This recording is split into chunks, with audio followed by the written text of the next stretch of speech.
अन्न का मन पर असर। भोजन को ईश्वर का स्वरूप माना गया है। अन्नम ब्रह्म अर्थात अन्न ब्रह्म है।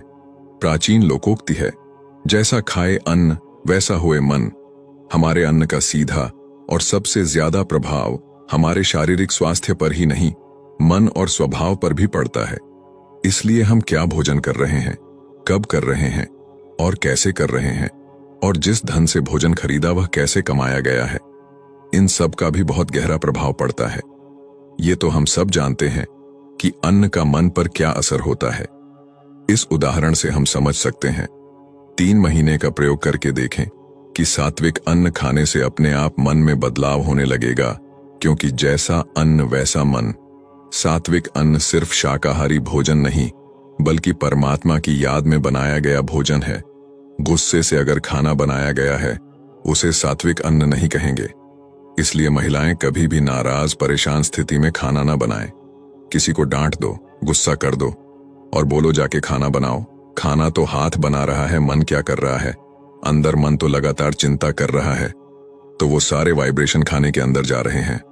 3 प्रकार का भोजन होता है। 1, जो हम भोजनालय में खाना खाते हैं। 2, जो घर में मां बनाती है।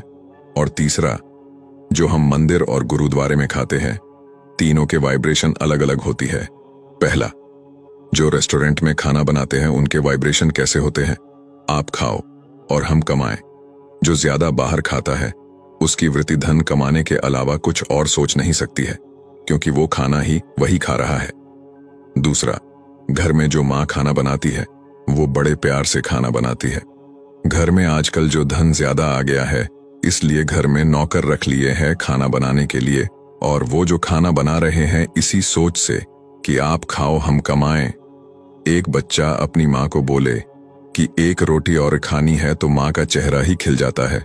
कितनी प्यार से वो रोटी बनाएगी कि मेरे बच्चे ने रोटी तो और मांगी, तो वो उस रोटी में बहुत ज्यादा प्यार भर देती है। अगर आप अपने नौकर को बोलो 1 रोटी और खानी है, वो सोचेगा रोज 2 रोटी खाते हैं, आज 1 और चाहिए, आज ज्यादा भूख लगी है, अब तो आटा भी खत्म हो गया, अब और आटा गूंथना पड़ेगा 1 रोटी के लिए। ऐसी रोटी नहीं खानी चाहिए।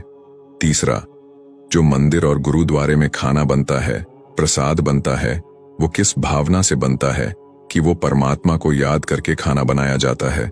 क्यों ना हम अपने घर में परमात्मा की याद में प्रसाद बनाना शुरू कर दें। करना क्या है, घर रसोई साफ, मन शांत, रसोई में अच्छे गीत भजन कीर्तन चलाए और परमात्मा को याद करते हुए खाना बनाए। घर में जो समस्या है उसके लिए जो समाधान है उसके बारे में परमात्मा को याद करते हुए खाना बनाए। परमात्मा को कहे मेरे बच्चे के कल परीक्षा है, इस खाने में बहुत ताकत भर दो, शांति भर दो, ताकि मेरे बच्चे का मन एकदम शांत हो, ताकि उसकी सारी टेंशन खत्म हो जाए। परमात्मा मेरे पति को कारोबार में बहुत टेंशन है और वो बहुत गुस्सा करते हैं, मैं इस खाने में ऐसी शक्ति भरूं कि उनका मन शांत हो जाए।